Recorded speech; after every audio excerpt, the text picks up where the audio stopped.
Hi, and welcome to the Genesis of Preacher. My name's Chris. I'm Shawn. And today we're going to talk about episode 7, season 2 of Preacher, called Pig. Good title. Great title. We start out with a pig. Yeah, we start out with a pig. Levitating pig. In Vietnam, of all places. My favorite levitating Vietnam pig. It's a great Chambers Brothers song, actually. So this is, hands down, for me, one of my favorite episodes of the season so far. Mainly because it's the first real introduction of my favorite character from the comics, which was Herr Starr. Now, we did see him very briefly in cameo form during the last season, sitting at a movie theater at a snuff film in Texas. We see him from behind, which I'm fairly certain that it's not the same actor who is portraying him. Pip Torrens? Well, yeah, Pip Torrens is portraying him this season, and I'm pretty confident that it wasn't him in last season. Probably just because they were still searching for the right person. Yeah. And you don't really need a name actor to play a ball back of the head. Gotta say, Pip Torrens is nailing. Yeah, I totally agree. You know, for his portrayal, they could not have picked a better actor to do his version from the comics. I feel like he's lifted from the pages, not necessarily in the content that we're seeing, because from what we're seeing of him in the show is very different so far from the books. But my God, he's the personification of the character, and that's wonderful. They're doing the same thing they're doing. I mean, really, the show has been remarkable. I think we commented on this the last time that we were together on this, where they're telling the story, but using, it's like they have the tone and kind of the evolution, but not the same scenarios.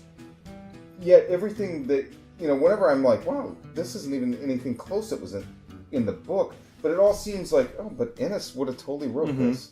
Mm-hmm. So it's the same flavor, and they're definitely doing that with Starr, and they're really going for that, like, oh man, there's the scene when they're like going to do they have all the contestants for this position, they're all lined up and they're all naked, and then it's like they're panning across their chests, and it's just him with the nipple ring. Random guy with nipple rings, which is great because for the last 7 episodes now in the introduction, we've seen that scene. We see, we keep seeing his name flash up. He's been credited every episode, whether he's in it or not. We see his name flash up, and in the background is, 2 nipple rings with a big chain in the middle. And now we got it. You're like, oh, that's the character. I hate to say this because I love Jesse, I love Cassie, I love Tula. But every time they were on the screen this episode, I was getting mad that they were taking time away from Herr Starr because he was such a great character and his backstory, and they were fleshing things out.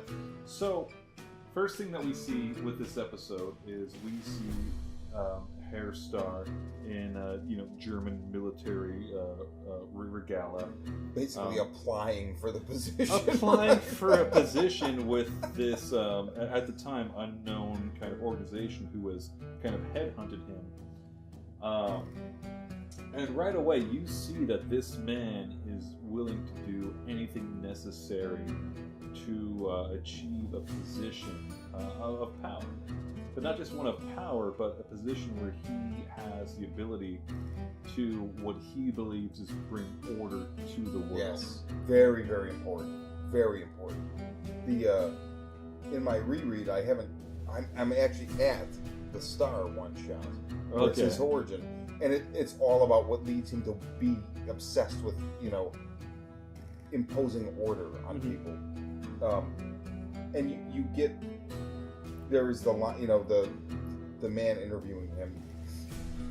Well, I'm assuming it's not the Allfather, but it's like this, one of the. He's one of the higher ups in what we finally find out. Because last time we've seen him, I want to say it's episode 3. Mm-hmm. Is the man in the white suits with the red tie. Yeah. Who we find out in this episode is a religious organization bent on world domination called the Grail. of course, a religious organization bent on world domination. Yeah. In any other conversation, I would say the Catholic Church. Yeah. Anything like that. But, they don't have such snazzy uniforms. Yeah, that's the true. white suit with the red tie. And even he said, what does he say? It's spectacular. Did you have a favorite moment with Starr? For me, I think it's going to be the part where during his auditions where he was instructed to seduce a woman for vital information, and I think in this case it was microfiche. Yes. So we see the contender applicant before him, very very handsome Ken doll looking man, getting very cheek to cheek with this woman, in what the facade of a restaurant, and he's telling her how much he loves her. It doesn't matter what side she's on, that they love each other and they can overcome things. It's very Bogart McCall. Exactly. Like very, very Casablanca. Very, it doesn't matter. Against all odds. Exactly. We can accomplish anything. It's never been done before, but we can do it and prevail. As long as you give me the film. And the woman's batting her eyes. Oh my God, fantastic. Yeah, even after it stops, she's like, oh. Yeah, right. Literally took her breath away. Yeah. And then it's Herr Starr's turn, and he sits down, and seduce her, and go. Give me the microfiche, you bitch. I'll kill you and your family. And somehow he passed, and it's so good. Fantastic. What did you like? I know you've got to have some favorites in there. There's too many to name. There is. The problem. There is. I just love that initial where he's wrestling. He just starts to masturbate. What the hell are you doing? What does it look like? I'm self-consummating. But then I really like the whole thing with like the guy conducting it is like, Very good. Please take note that a distraction, no matter how unseemly, can very often be the thing that turns the tide in your favor. and he comes back in with whatever he came back in with. It looked like a riding crop. In all honesty, and he just starts mercilessly beating this guy, and he just kind of, well, go to the. So this is the thing. I think one of the things with the introduction and the focus on Starr for this episode, Garth Ennis and Steve Dillon visually, they had this kinetic relationship where there was so much comedy, but in these they find these depraved nooks and crannies and stuff that shouldn't, and it really, it's just funny, and they really hit that here, like. For every other episode for the show so far, like Cassidy's funny. Yes. I mean, there have been other things that are funny. Yes. But this is Ennis humor, like really. Oh yeah, absolutely. It's depraved. Yeah, it's depraved, and and that's what's wonderful about it. And I loved the fact that the first thing Starr says during his interview is, I was told there'd be women. because that is very much his. Like he shows up in the comic the first time with Featherstone and what's his nuts, and he's like. Basically, find me a whore. Yeah, exactly. Exactly. That's high in his priority list. Yep. Well, that and parking validation. Parking validation. He's the only one in the class that got this parking validation. Well, I mean, they're all dead, so I guess it doesn't matter. That is true. And I do have to say that was also fantastic. Well, not just the fact that we do see the scene in there where it comes down to two people for a shooting contest. And the Ken doll goes ahead and just nails Bullseye every single time. Well, how do you out Bullseye that guy? Easy. You take him out of the equation. It's so obvious. Absolutely. Which then dovetails into this nice, like, the whole thing with, like, basically he's got in the position of standing on the balcony and he's like, thank you for this opportunity. And then just, so now he shoves him over the balcony and then he goes and sits down in his chair. Just claims the throne. Claims the throne.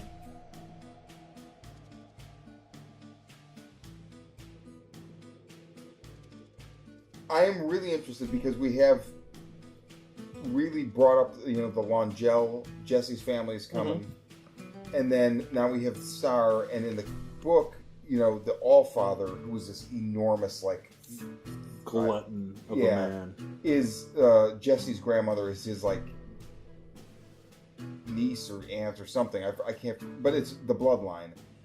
And I do think that by the end of the season, we've got 5 or 6 left. We have 6 episodes left. I think it's going to dovetail where we're going to get.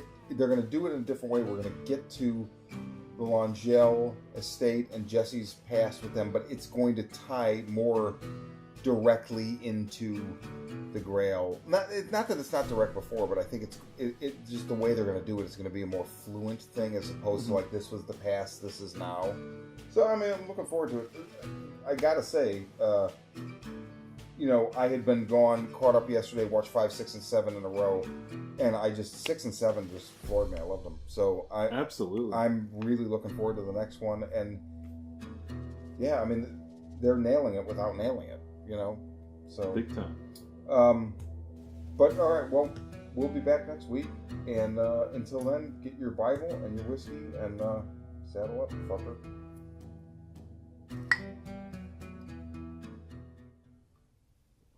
I don't know where the saddle up fucker came from, but that's fine.